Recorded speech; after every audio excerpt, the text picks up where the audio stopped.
Çok istiyordum bir dönem dizisinde oynamak. Bunu her seferinde dile getirdim. Bence her oyuncunun tecrübe etmesi gereken bir proje, bir dönem dizisi. Sahnelerimiz çok güzel geçiyor Mert'le. Güzel bir uyum yakaladık bence. Dizginleri tutuyor ama ben duymuyorum. Ben dizgini tuttum zannediyorum. At biraz böyle yavaşladı. Ben yavaşladığını hissettiğim zaman kendimi attım. Çok korktum ya. Normal. Tabii. Ama düşmeden binici olmuyormuş. Binici olma yolunda ilerliyorum. Hayatın böyle çok kariyer odaklı şu anda baktığımız zaman. Özel hayatını yönetebiliyor musun? Yani vakit ayırabiliyor musun bu noktada kendine? Yoksa... Bunu bilmiyor musun? Olsun, benim sormam gerekiyor bu koltukta bunu. Keşke gamsız olsaydım ya. O kadar imreniyorum ki gamsız insanlar. Bunun bir egzersizi varsa, bize önerileriniz varsa açacağız arkadaşlar. Lütfen. Evet. Konumuzla alakalı, dizimizle bakalım. Alakalı bir itirafta bulunacağım. Heyecanlandın mı? Evet, heyecanlandım şu an. Dikkatimi çektin. Bizi izlemeye devam edin. Diyelim ve programımızı kapatalım. Sabah günaydın'dan herkese merhaba. Bugünkü konum Mahsin Merabet. Hoş geldin. Hoş bulduk. Nasılsın, iyi misin? İyiyim, sen nasılsın? Ben de iyiyim, teşekkür ederim. Tam 1 yıl olmuş. 1 yıl. Mahsin bak, biraz sitem. Biraz özlem. Evet. Hepsini barındırıyor. Neler yaptın bu 1 yılda, senin için nasıl geçti? Güzel geçti. Yani 2025'ten bahsedecek olursak güzel bir yıldı. Bana sabırı öğretti biraz 2025. Ama güzel, çünkü güzel sonuçlandı.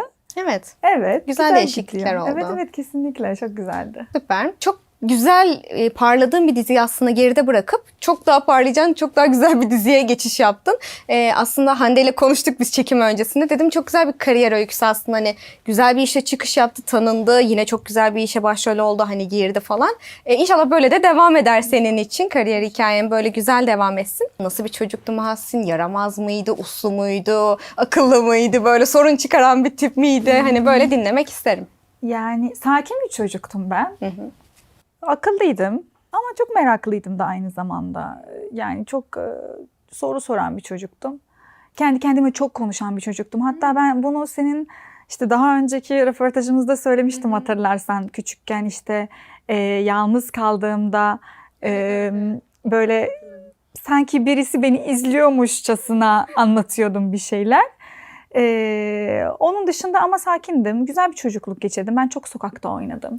Evet, çok da sevdiğim bir şey. Şu an çok yapamıyor şu anki çocuklar. O yüzden hani şanslı olduğumu düşünüyorum. Evet. Böyle. O son nesil olduk zaten evet, ya. Hani kesinlikle. Telefon, tablet vesairenin olmadığı, böyle sokakta oynayıp vakit geçirdiğimiz. Evet, hem olmadı hem bir yerden sonra hayatımıza girdi. Giren, evet. Aynen, bir yaştan sonra hayatımıza girdi. O yüzden böyle güzeldi. Güzel bir çocukluktu. Ama hiç öyle yaramaz falan değildim. Yani hiç benim bir yaramazlık anım yok mesela annem hiç. Evet. Hiç öyle. Hiçbir yara izi, bir şey bir yerinde var böyle. ama hiç benim elimde olan bir şeyden olmadı. Mesela tam şuramda, bilmiyorum şu an gözüküyor mu ama şuramda ufacık bir çizgi var. O da işte ben annemin... Çok hiç söylemesen asla fark etmem. Evet, çok ufak. Şu an bile pek anlaşılmıyor. Annemin anlattığı kadarıyla işte bayramda babaannemin evinde tatlı yapılıyor. Tatlı yapıldığı zaman da böyle bir masa çıkarıyorlar dikilerden. O masanın üstünde bisküvi şeyleri var. Böyle makinam alet mi diyeyim, böyle masayı yapıştırıyorlar ve oradan şekil şükür böyle bisküviler çıkarıyorlar. O yüzden o masa böyle şeydi, bölük pörçüktü masa, böyle demirler, böyle çiviler vardı. İşte ahşap, bir de böyle kırık kırık. İşte ben de daha yürüyemiyormuşum. Beni böyle oturtmuşlar yanlarında. İşte düşmüşüm, tam buraya girmiş galiba. İyi bari gözüne gelmemiş. Evet, ama tam burası kan olunca gözüme geldi falan zannetmişler. Çok korkmuşlar falan. Bu var. İşte onun dışında işte yine böyle emeklerken kaynar sulara elimi sokmuşluğum varmış. Ama bunlar benim hatırlamadığım şeyler. Yani. Bu kadar. Büyükken yani hatırladığım zamanlardan hiç öyle yaramazlıklarım yoktu. Güzel. Ya aslında çok da belli ediyor insan kendini. Hani böyle zaten tam böyle uslu çocukmuş tipi öyle var mi? Sende yani. Gerçekten öyleymişsin gibi de. Olabilir. O da zaten artık nazar boncuğu olmuş. Normal o kadarı da. Benim de var bak, şuramda bisikletten mesela düşmüşüm. Ama öyle yaramazlık anısı değil hani. Hani baktığın zaman öyle yaramaz çocuk. Evet, bana dedi annem, seni koyardık öyle dururdum mesela, televizyon izlerdin falan. Bana da aynı şekilde diyorlardı. Benim kız kardeşim var, o çok yaramazmış. Hep biri zaten daha. Evet, yani biz 2 kız kardeşiz zaten. Ben işte sakin olan, o bir ablasın, çok yaramaz, onu ablayım. Ablalar her zaman. Ben de ablayım ve her zaman o aklı başında olan, büyük olan. Kesinlikle. Küçükler hep uçarı kaçarı. Evet, böyle çok hızlı bir şekilde olgunlaşıp ablalık yapan, evet. Şimdi kariyer hikayeni de daha önce dinledik. Başka programlarda da anlattın aslında. Biz de dinledik senin. Hani Fas'tan buraya gelişin, aslında o verdiğin emek, şansın da yanında oluşu, tabii böyle tırnaklarınla kazıyarak bir yere geldin. Hani tekrar o hikayeyi dinlemeyeceğim. Hani tekrar sormayacağım onları ama sormak istiyorum. Yani şu an için baktığın zaman geriye döndüğünde senin için iyi ki bir süreç mi? Yani iyi ki olmuş mu bunların hepsi? Tabii ki iyi ki oldu. İyi ki oldu çünkü çok mutluyum. Çok huzurluyum. İstediğim hayatı yaşıyorum. Şeylerden, adımlarımdan da, geçtiğim süreçlerden de çok memnunum ve mutluyum. Bence her şey çok güzel, yavaş yavaş ama böyle güzel bir şekilde ilerledi hayatımda. O yüzden iyi ki geldim. İyi ki de oyuncu oldum. Orada da bir oyunculuk deneyimin oldu değil mi? Senin Fas'ta da bir oyunculuk Evet, deneyimin evet. oldu. Aradaki farkları ben aslında merak ediyorum. Şimdi bir Türk seyircisi olarak hani böyle çok dünya sinemasına falan hakim olamıyoruz, piyasasına aslında. Ne gibi farklar var? Hani hangisi daha zor böyle karşılaştırdığın zaman? Yani şöyle, daha işte geçen 2024 yazında ben Fas'ta dizi çektim. 30 bölümlük. Şu an yayınlanıyor aynı zamanda bu arada. Yani orada sektör daha yeni oluşmaya başladığı için daha yavaş ilerliyor. Daha az dizi, daha az yapım. Böyle daha böyle dediğim gibi yavaş ilerliyor. Yani Türkiye'nin bence ilk dizi sektörüne başladığı yılları gibi. Evet. Türkiye'de daha çok böyle hızlı ilerliyor. Her şey, çok dizi var, çok yapım var. İşte bu anlamda farklılar. Onun dışında yani ikisinin de zorlukları var. Buranın zorlukları ayrı. Orada mesela rating sistemi çok yok. Burada rating sistemi Nasıl var. ölçüyorlar? Yani orada ya dediğim gibi çok zaten dizi olmadığı için kanallarımız da çok az. Yani izleniyor diziler. O yüzden böyle kimse de rating şeyi vermiyorlar. Anladım. Burası gibi. Hani burada reytinge göre de dizi devam ediyor, etmiyor gibi şeyleri var. Orada öyle bir şey yok. Ve dediğim gibi orada bütün diziler 30 bölümlük. Yani 30 bölümlük dizi çekiliyor. Fazla yok. Dizi çekiliyor, ondan sonra yayınlanıyor. Tamamen çekildikten aslında sonra. çok güzelmiş. Dijital gibi. Buradaki Evet, dijital böyle. yayınlardaki Evet. gibi. Orada Çok iyi. böyle. Bir yerden sonra burası gibi olur mu? Olabilir. Çünkü yavaş yavaş onlar da kendilerini geliştirmeye çalışıyorlar. Sence o sistem mi daha güzel, 30 bölüm olması, çekilip yayınlanması? Buradaki anlık, yani ikisinin belki güzel ve İkisinin kötü de yanları güzellikleri vardır belki, ama evet, kötü yanları vardır. Evet. bir mantıklı geldi aslında bana. Hani Evet. çünkü burada şimdi biraz dizi piyasasını eleştirmek gibi olacak ama hani biraz yorumlara göre de şekil değiştirebiliyor ya senaryo baktığın zaman. Evet. Belli başlı dizilerde görebiliyoruz. Orada öyle bir şans yok. Mesela öyle bir şey yok orada. Neyse O o anlamda ne güzel. çekildiyse Evet. o anlamda güzel O anlamda bakıldığı güzel. zaman. Bir de hani uzatmak için ister istemez hani hikaye çok farklı yerlere evrilebiliyor. O da yok mesela baktığın zaman. O Evet, anlamda bir de da güzel. orada bizim sadece Fas'ta değil, Arap ülkelerinde de var. Ramazan dizisi konsepti var. Ha. Evet. Sırf Ramazan ayı için dizi yapılıyor 30 bölümlük. İşte Çok güzel. Ramazan 30 gün. Her gün işte şey yapılıyor. Çok tatlı. İşte onda da ufak bir yarış oluyor kanallar arasında. Çünkü gerçekten her kanalda 2-3. O mesela Ramazan en çok yoğun dizi yayınlandığı dönem hem Fas'ta hem Arap ülkelerinde Ramazan ayı oluyor. Ha, mantıklı, güzel. Bizde de burada sohbet programı genelde ya da Evet. şey oluyor. Orada da dizi. Ya, dizi olarak güzel, keyifli olabilir aslında. evet. Evet, mantıklıymış. O zaman dizimize gelelim.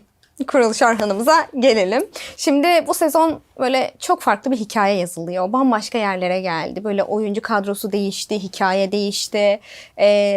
Çok keyifli bir iş haline geldi bence. Dediğim gibi az önce biz konuştuk bu arada arkadaşlar. Hani biz şu an böyle ortasından giriyor gibi oldum ama çok emek var baktığın zaman. Çok da güzel izlenen bir iş. Böyle yurt dışında konuşulan, hani oralara da geleceğiz. Aldığın yorumlara da geleceğiz aslında. Şimdi böyle çok merak ediyorum yeni set ortamında. İlk defa bu arada Orhan altına seni alıyorum konuk olarak. Benim için de o anlamda bir ilk oluyor. Nasıl bir set ortamı var? Aslında ilk şununla başlasak daha doğru olacak bence. Hani senaryo sana ilk geldiğinde okudun, ne hissettin? Ya ben bu iş kesinlikle olmalı dediğin o his neydi? Önce onu dinleyeyim. Ben daha önce de bunu belki konuşmuşuzdur. Evet. Çok istiyordum bir dönem dizisinde oynamak. Bunu her seferinde dile getirdim. İçimden çok yani istedim. Ondan belki olmuştur. Çok güzel ve bence her oyuncunun tecrübe etmesi gereken bir proje, bir dönem dizisi. Evet, bence de. O anlamda işte at binmeyi öğrendik, ok, kılıç, çok güzel bir eğitimden geçtik, çok yoğun çalıştık. isteyerek ve severek tabii ki. Yani güzel bir iş. Çok güzel gidiyor. Çok memnunum. Setimiz çok güzel. Oyuncu kadromuz inanılmaz güzel. Ya kesinlikle. Şimdi sen isimleri saydın ya, Mert dedin, Bennu dedin. Orada da işte ne bileyim Burak Sergen, Barış Falay, daha böyle adını şu an hatırlayamadım. Tabii, bir tabii. sürü Çok insan güzel, var. Evet. Muazzam bir kadro ya. İnanılmaz. Şampiyonlar Ligi gibi. Evet, inanılmaz gerçekten. Set arkasında merak ediyorum aslında. Peki onaylandığını öğrendiğinde o ilk tepkini de merak ettim ya. Ne yaptın hani böyle? Tımay Hocam, benim menajerim, Hı hı. beni görüntülü aradı. Ve işte o başka şehirdeydi çünkü. Böyle zıpladım yani telefon karşısında. Çok güzeldi, tatlı. çok güzel bir andı. Hala da çok mutluyum yani çünkü çok güzel gidiyor. Öyle güzel gidiyor bakalım. Neler yaşanıyor, şöyle biraz bize bahset bakalım, arka planda neler oluyor? Görmediğimiz, o setin arkasında göremediğimiz kısımlarda neler yapıyorsunuz? Çok çalışıyoruz ya. Ya ve size ulaşamıyoruz. Çok O kadar çalışıyoruz. çalışıyorsunuz, o kadar sahneniz var ki. Evet, çok çalışıyoruz. Hepimiz çok çalışıyoruz. Çünkü ciddiye alınması gereken bir iş. Yani bence normal bir diziden bir tık daha ciddiye alınması gereken bir iş. Daha belki Esaret'te vesaire kamera arkamda hatırlarsan eğer çok inanılmaz neşeli, çok inanılmaz böyle hareketli vesaire. Yine öyleyiz. Yine tabii ki enerjimiz yerinde vesaire ama bir tık daha ciddi. Çünkü gerçekten canlandırdığımız karakterler çok önemli. Yani ve ciddi karakterler. Bu dönemin işi değil, hani başka bir dönemin işi. Ona göre konuşması, durması, ki. her şey o kadar değişiyor ki baktığın zaman. Evet. Hani bu dönemi unutacaksın, teknoloji yok, hiçbir şey. Yani bunların hepsini göz önünde bulundurup Evet. hani diksiyonuna kadar dikkat etmen gereken bir iş ki kaldı ki o kostümleri giyiyorsunuz. At var, kılıç var. Hemen onlara da gelelim o zaman. Evet, çok Hani onun eğitimi nasıldı? İşte başta biraz tuhaf hissediyorsun, bir değişik ama sete gidince o ambiyansı, o bizim obayı, çadırları orada bulununca inanılmaz gerçekten kolaylaştırılıyor işimiz. Ya, gerçekten oradaymışız gibi hissediyorsun. Biz hani böyle sahne çektik, oturuyoruz mesela bir yerde, köz var ya, közle falan ısınıyoruz. Çok güzel Her şey çok bence. gerçekçi. Her şey çok gerçekçi. O yüzden inanılmaz gerçekten yani böyle o dönemde değilmişiz gibi hissetmiyorsun setin içindeyken, tamamen çıkana platformun kadar içindeyken. o dönemde gibisin. Aynen o dönemde gibisin. Güzel, büyülü bir ortam ya. Güzel bir ortam. En çok seni hangisi zorladı peki? Yani at binmek mi zorluyor? Mesela kılıç kullanmak mı? Ok kullanmak mı? Bir sürü şey var bunun. At biraz daha zorluyor. Kılıç daha böyle işte koreografiyi öğrenince, şey yapınca, ama tabii ki onu da çok pratik yapmak gerekiyor. Hızlı yapabilmek için, karşındaki oyuncuya veya karşındaki kişiye zarar vermemek için, hani kendine de zarar vermemek için. Ben başta mesela kılıç sallarken kendime vuruyordum falan eğitimde. Kafama kaç kere vurmuşluğum var. Gerçekten mi? Kılıçla. Ama en çok tabii ki at. Çünkü bir canlı. Evet. Yani canlı yani. Evet. Ne yapacağı belli olmayan bir ne yapacağı belli hayvan. olmayan. Hem yazık hani kötü da hani başta mesela hiç böyle çok yumuşaktım atla ve çok yumuşak. Bana diyorlar ki hani bu kadar yumuşak olmaman lazım. O atın seni hissetmesi lazım. Evet. Sen onu yönetmen gerekiyor. Böyle ben de bilmişim ya, vurman falan gerekiyor ayağınla falan, değil mi? Hani evet. O da ben de ya nasıl vuracağım ki falan oluyor evet, insan değil mi başta? İşte ben vurmak istemiyorum ama şimdi canı acıyordur. Ama sonra zamanla onlar tamamen gidiyor bu arada. Artık alışıyorsun. Evet. Peki o kadar bahsettik, vardır unutamadığın bir set anısı, başına gelen böyle zorlandığın. Attan düştüm, onu anlatıyorum. Hatta o sahnede düştüm. Bir sahnede işte Orhan geliyor böyle bir şekilde, tedirgin bir şekilde atına biniyor, böyle koşa koşa gidiyor. Ben de arkasından gideceğim, tamam mı? İşte genelde yaptık gayet iyi, işte toplu da yaptık gayet iyi. Yakınımda da hani böyle oyunuma odaklandım ya. Oyunuma odaklandığım için dedim, işte dedim dizginlere bakmadan, atın dizginlerine bakmadan dizginleri tutup gideceğim. Hani böyle yola bakıyorum, Orhan'ın arkasına bakıyorum böyle odaklanmış bir şekilde falan. Ondan sonra ben işte bakmadan onu yapmaya çalıştım ve meğerse ben bir şey tuttum ama dizginleri tutmamışım. O boynundan bir şey geçiyor atın. İşte böyle yine aynı dokusu var ama dizginlerle, deri bir kemer. Onu zannettim ve oradan tuttum. At gidiyor çünkü dizginleri salık, yani o hızlanır. Bence çok iyi tutun, hiç de bozmadım sahne diyene kadar, kadrajdan çıkana kadar. Ve çıktım ve gitti, böyle sola döndü. Çıktı obadan sola döndü. Ormana doğru gidiyoruz. Durduramıyorsun. Ve ben sadece bacaklarımla tutunuyorum. Bağırmıyorum da çünkü hani bağırırsan at daha çok böyle korkup uçabiliyor. Orada hani kafamızda başlık var ya, başlık da biraz senin duymamanı bir tık çok iyi engelliyor. duymuyorsun. Bir de hani sallandığın için başlıkta küçük küçük böyle ne diyoruz onlara, şeyler sallanıyor. Boncuk değil de Boncuklar ne gibi onu? sallanıyor. Onlar da böyle ses yapıyor, tık tık tık tık. O yüzden bana oradan Kemal abimiz, bizim at eğitmenimiz, diyor ki yani dizginleri tut diyor ama ben duymuyorum. Ben dizgini tuttum zannediyorum. Hani tutmadığımı anlasam bakacağım, tutacağım. Ben tuttum zannediyorum ama gelmiyor. Bir yere takıldı zannediyorum. Ondan sonra işte ben bizim yine atla ilgilenen bir arkadaşımız var, Serdar. Ben Serdar'ın bir yerde saklandığını biliyorum. Tam oraya gelecekken Serdar diye bağırdım ve Serdar böyle çıktı atın önünü şey yapmak için. At böyle Serdar'ı görünce, böyle yani yola çıktığını görünce at biraz böyle yavaşladı. Ben yavaşladığını hissettiğim zaman kendimi attım. Ha, attın. Evet, attım. Çünkü hani şey yapamadım, güvenim. Aslında tutacaktı tabii ki Serdar atı. Ama ben hani tutar mı, işte tutmaz mı, koşarım çünkü orman yani gidecek ve ben düşeceğim ve hızlı, hani o kadar hızlı giderken düşersem daha kötü olur. Madem yavaşladı, dedim ki kendimi atayım. Attım. Çok güzel kontrollü attım. Hiçbir şey olmadı. Ama güzel bir an oldu. Sonra bir daha bindim yani, aynı hemen işte inip işte falan, bir şeyim var mı? Bir şey yok olmadı ama. Olmadı. Hani çok şükür bir şey olmasın da. Evet, olmadı ama çok korktum. Ya normal. oldum tabii. Normal. Korktum, böyle bir oldum, bir su içtim, bir oturdum, kendime geldim. Sonra bir daha bindim. Ama herkes de diyor ki düşmeden binici olmuyormuş. Düştüğüm için şu an evet binici olma yolunda ilerliyorum. Çok keyifli ya at binmekte. Biz yine az önce, yine bunu söyleyeceğim ama az önce konuştuk. Mesela bir hobi olarak hayatıma devam ettiririm dedin. Kesinlikle. Kesinlikle. Her boşluğumda da çiftliğe gidip, bizim eğitim aldığımız çiftliğe gidip biniyorum. Çok hoşuma gidiyor. Terapi, inanılmaz güzel bir terapi. Değil mi? Evet. Bir de o böyle farklı bir bağ oluyor o atla aranda sanki. Benim dumanım var. Atım. Onu çok seviyorum. Ona çok güzel bir bağ kurduk.